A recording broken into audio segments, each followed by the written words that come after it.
People often praise our wine for its earthy flavor because they don't know where it truly comes from.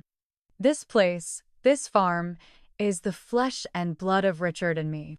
30 years ago, we bought it with nothing, turning barren land into famous vineyards. The wine from the secret garden has earned worldwide acclaim, but only I know its true cost. Every vine here is soaked in my sweat, and every bottle holds a piece of my soul, including the parts I want to forget. I never thought I'd be asked to clear my belongings out of the very farm my husband and I poured our hearts into. But there I was, standing barefoot on the old oak floor of the tasting room, staring at my daughter-in-law, Clara, and a strange man in a cheap suit. Clara had her arms crossed, a sneer on her face. "We've already signed the contract. Get your things, Evelyn," Clara said with a falsely sweet tone. She waved a stack of papers in my face as if swatting a fly. "New owners. You no longer have the right to be here." The man, Mr. Finch, opened his briefcase and pulled out a stack of papers. "This farm now belongs to Mr. and Mrs. Adrian and Clara Thorne. You are required to hand over control within 72 hours. I looked at my son, Adrian's name. He didn't even have the courage to come.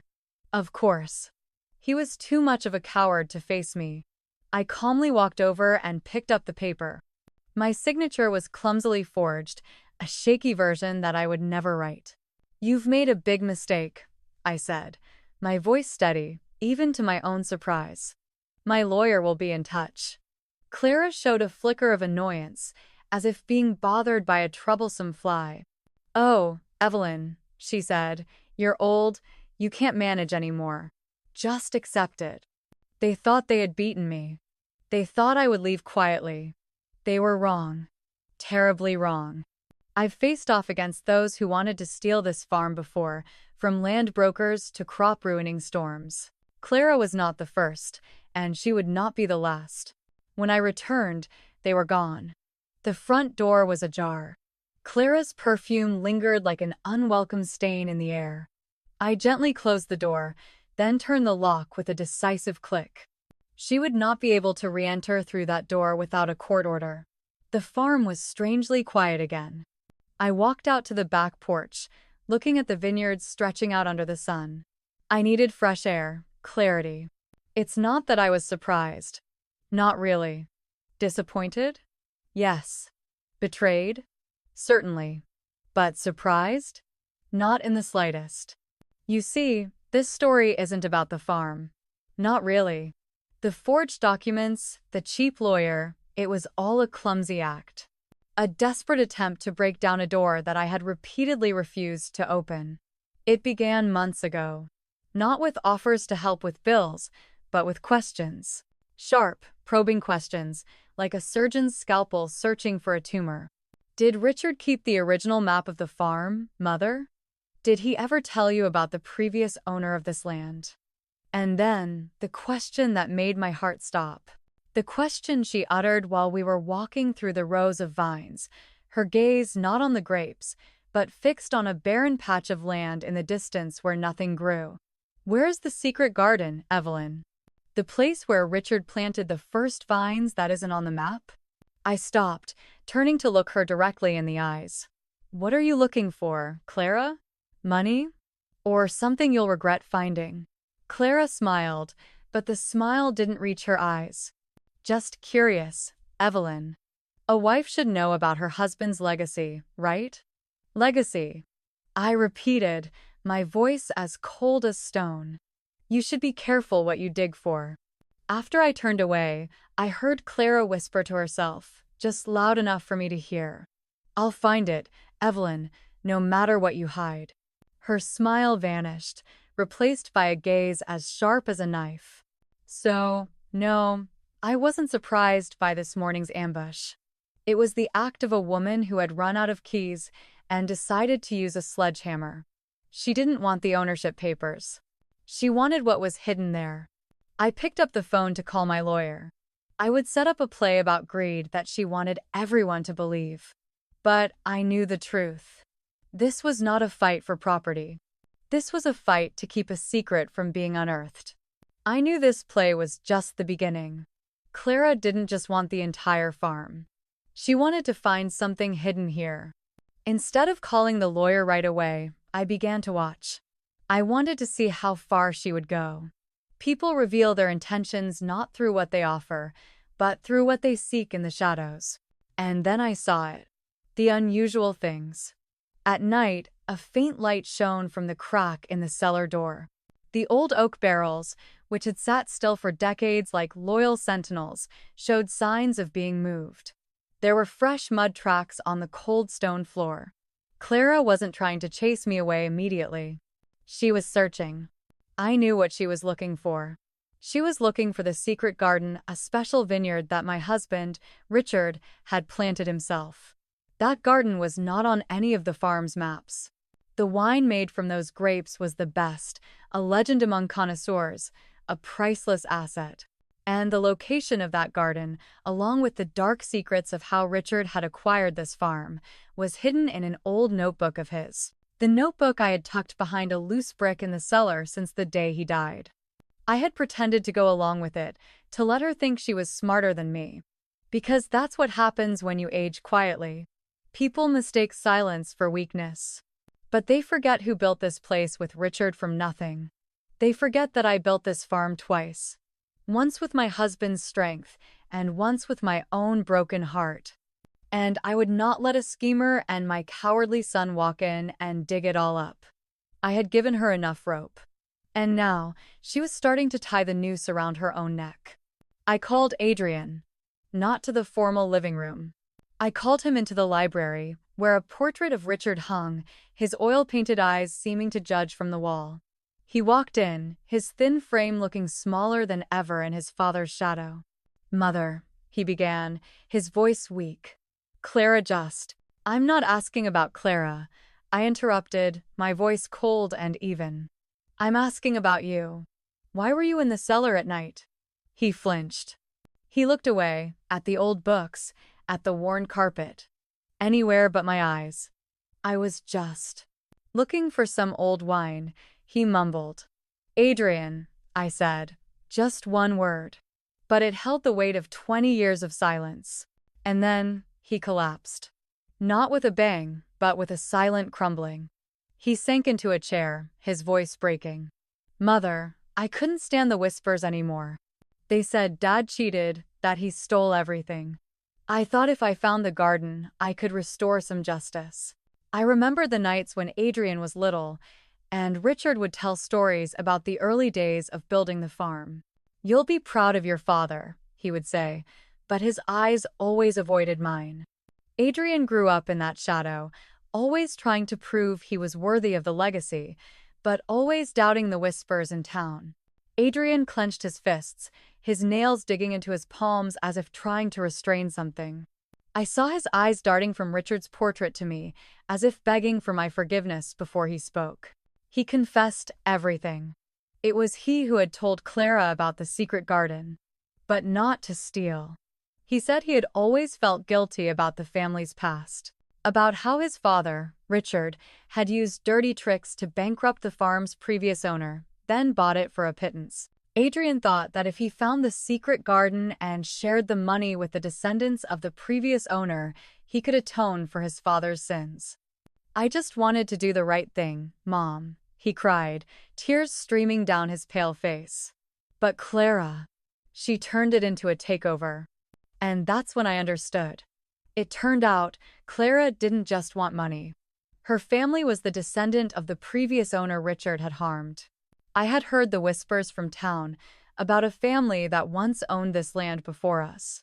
They said that family went bankrupt, pushed into poverty.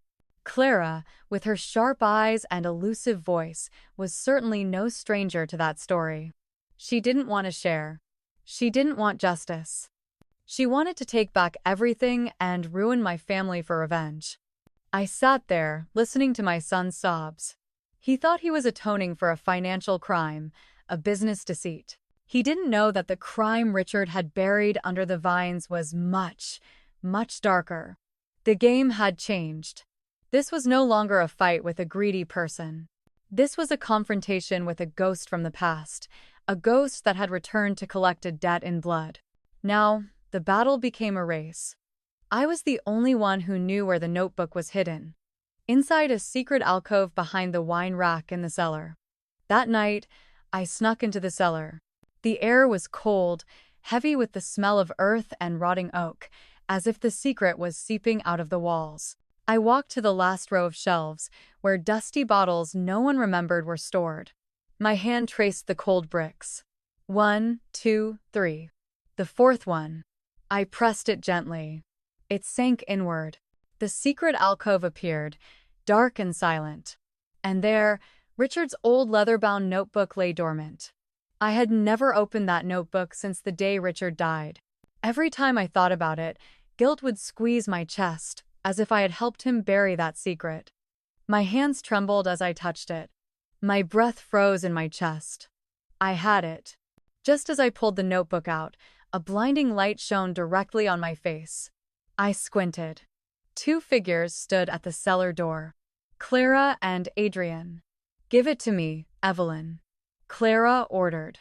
Her voice was no longer sweet, only the coldness of steel. The flashlight in her hand didn't tremble. My heart sank. I didn't look at her. I looked at Adrian, my son, who was standing behind his wife, his face as pale as a ghost's. "You let her here?" I asked. My voice not a growl, but a whisper full of disappointment. He didn't dare look at me. He looked down at the stone floor. "Everything has to end. Mother," he whispered. "The truth must be revealed. The truth." He spoke of the truth as if it were something pure, a healing potion. He didn't know that the truth he was looking for was not a cure. It was poison. "You want the truth?" I growled, my voice echoing in the cold cellar. I was no longer a weak old woman. I was the keeper of a hell. My hand, no longer shaking, snapped the notebook open. "Then read the truth." I flipped to the last page. The paper was yellowed, Richard's handwriting scratching at it. I held it out under Clara's flashlight. "Read it," I commanded. Clara squinted. Adrian leaned forward. Clara's voice began to read, at first firm, then faltering in bewilderment. "Everyone thinks I cheated the old man. But the truth is worse. He wouldn't sell. He said he'd rather die on this land, so I helped him get his wish." Clara's hand holding the flashlight began to shake. The light danced wildly on the stone walls. "Keep reading, Clara," I continued, my voice sounding like a verdict. Her voice broke into a terrified whisper. "The secret garden. It's called that not because the grapes here are the best. It's called that because it's planted right over where I buried the old man. The best fertilizer, right?" Silence. A heavy, crushing silence fell. The flashlight fell from Clara's hand, rolling on the stone floor, casting strange, dancing shadows. Clara's face. I'll never forget it. For a moment, I saw Clara's eyes shatter. Not with hatred or triumph, but with her own pain. She had spent her life seeking justice for her great-grandfather, only to discover that justice was watered with blood, and she was now standing on that very grave. The hatred disappeared. The arrogance vanished. All that was left was utter horror, a pure disgust. She looked at me, then looked down at her feet, as if the stone floor were on fire. She wasn't just trying to reclaim property, she was standing in a tomb. The precious vineyard she craved, the legend she chased, was fertilized by the very bones of her ancestor. Adrian staggered back, bumping into a wine rack. Bottles clattered and shattered. He looked at me, then at his wife, his mouth agape but unable to utter a single word. My poor son, he wanted to atone for a debt of money, and now he had to face a debt of blood. The forged papers no longer meant anything. The fight for the farm was over. Now, the three of us were bound together by a truth more horrific than the crime itself. We were the heirs of a murderer. We stood there, in the silence of the cellar, trapped between the cold stone walls. No one moved. No one spoke. The notebook lay open on the floor, Richard's words mocking us. What would we do? Call the police and destroy everything, turning the garden into a crime scene? Or would we bury the notebook together, continue making that blood-tainted wine, and become accomplices, forever imprisoned by this secret? The first one to move was Clara. Not in rage, not in disgust. She stepped forward, slowly, almost mechanically. She bent down and picked up the notebook. She didn't read it again. She just stared at the old, worn leather cover. Then she turned to look at Adrian. My son, the one who always sought justice, was now facing a truth that could not be redeemed. He was trembling, not from the cold, but from the weight of this legacy. Adrian, Clara said, her voice hoarse and devoid of emotion. You wanted to atone, didn't you? Adrian just nodded, his eyes hollow. Clara clutched the notebook, her knuckles white. I saw her lips pressed together, as if she were fighting with herself. If I expose this, she whispered, almost to herself, my family will only be remembered as victims of a crime. But if I keep silent, I still have a chance to keep what belongs to us. Clara walked to the old fireplace in the corner of the cellar, which we occasionally used to warm ourselves on cold winter nights. She knelt down. She tore out pages, one by one, from the notebook. Each confession, each arrogant word of Richard's. Then she threw them into the fireplace. She looked at me. Where's the lighter, Evelyn? I looked into Clara's eyes, no longer seeing hatred, but a pain I was all too familiar with. Are you sure? I asked, my voice hoarse. She nodded, saying nothing, but her eyes said it all. We were now prisoners of the same secret. I stood there, stunned. The girl who came back for revenge was now becoming the protector of her enemy's most horrible secret. I understood. Destroying my family was no longer a victory for her, because my family and her legacy were now intertwined. Exhuming her ancestor's grave would only expose the stain on her own bloodline. Winning back the farm now meant accepting a tomb. I stepped forward and handed her the lighter. The flames erupted, devouring the yellowed pages. The words curled in the fire, turning to ash. History was burned. The crime was sealed once more. We stood there, the three of us. An avenger had become an accomplice. A son seeking purity was now stained. And a jailer now had two new prisoners. Clara looked at me. Her eyes were no longer those of an enemy, but of someone sharing a fate. Now, she said, her voice dry, we will manage this farm together. The war had ended. A new curse had begun. And we were all cursed. We left the cellar, leaving our secret in the dark, and walked out into the daylight as strangers. The next day, the cheap lawyer, Mr. Finch, disappeared without a trace. The forged papers did too. Everything returned to normal. But only on the surface. We began to manage the farm together.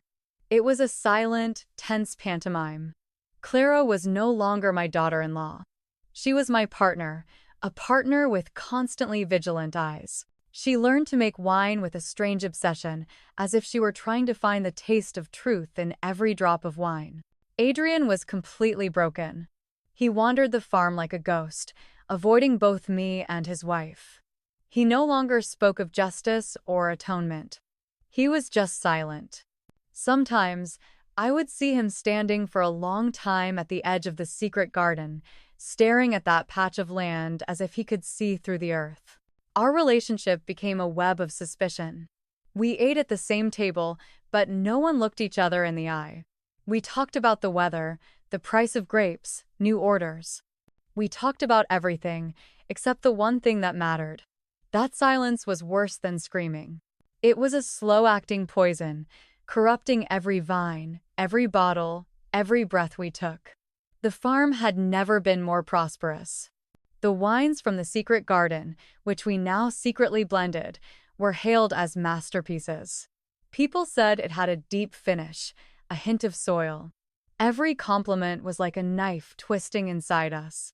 Everything came to a head the following harvest season. That night, the moon was full and bright. I couldn't sleep, so I went to the kitchen for a glass of water. Through the window, I saw a figure in the secret garden. It was Adrian.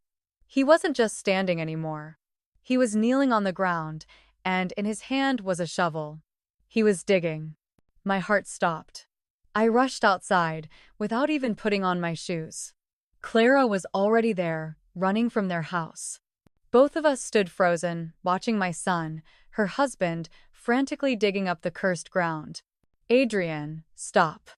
Clara screamed, her voice breaking with panic. He didn't hear. He just dug, dirt flying everywhere. He was mumbling to himself, incoherent words. "Have to take him out, have to give it back. Can't be here." He had gone mad. The weight of the secret had crushed him. Clara and I looked at each other in the moonlight. For a moment, we were no longer enemies, no longer accomplices. We were just two women watching destruction unfold before our eyes. The secret we tried to bury was digging its own way out, through the hands of the very person we wanted to protect. I knew that tonight, everything would truly end. Not with a silent agreement, not with fire, but with a hole being dug deeper, and an undeniable truth about to be exposed in the moonlight. The tomb was about to be opened, and we would all be buried with it. Clara and I rushed forward, trying to pull the shovel from Adrian's hands. He resisted wildly, his strength fueled by desperation. We struggled in silence, with only the sound of our gasps and the shovel clanging against stone. "Adrian!" I yelled, trying to pull him away. "There's nothing there. It's just dirt." But he didn't believe me. He looked at me, his eyes glazed, no longer recognizing his mother. "You're lying," he whispered. "It's all a lie." Every stroke of Adrian's shovel was like a knife cutting into my heart. Clara clutched my hand, her nails digging into my skin. We said nothing, but we both knew. If Adrian found it, none of us could escape. Just then, the shovel hit something hard. A dry, chilling sound echoed in the night. We all froze. Adrian dropped the shovel. He slowly knelt down, using his hands to clear the last layer of dirt. And then, in the moonlight, something pale white appeared. A piece of bone. The game was over. We were silent. Clara backed away, her face white. Adrian wept beside the hole.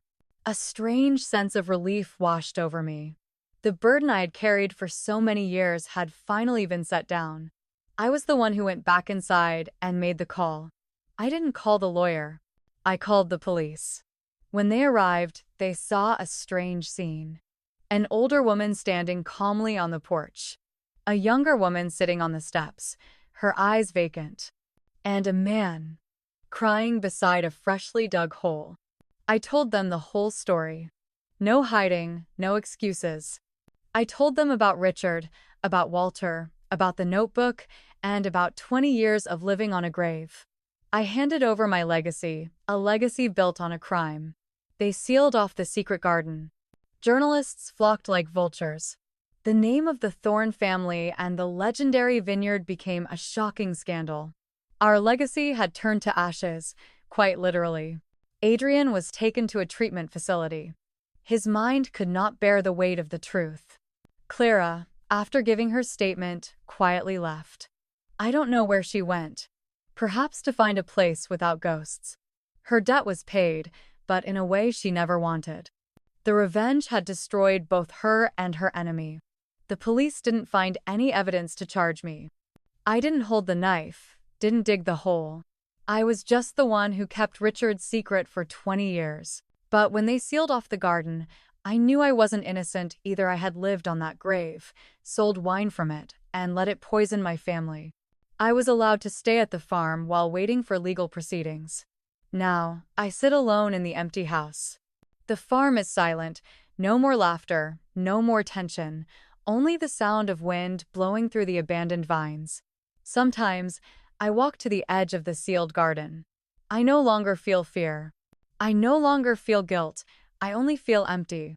Sometimes, I imagine opening a bottle of wine from the secret garden. The earthy flavor is still there, but now I know it's not soil. It's blood, it's guilt, it's what we tried to bury. The secret was set free. But it also took everything. In the end, no one won. Richard had built an empire on the bones of his enemy, and in the end, that empire collapsed and buried us all. I was once the jailer of a tomb. Now, I am the caretaker of a pile of ashes. I stand before the sealed garden, holding a last bottle of wine from the secret garden. I don't open it. I pour it onto the ground, watching the dark red liquid soak into the dust, like a belated apology. I am no longer the jailer, but I will never escape this prison. And in this silence, I wonder if that is freedom at all, or if this is just another form of prison.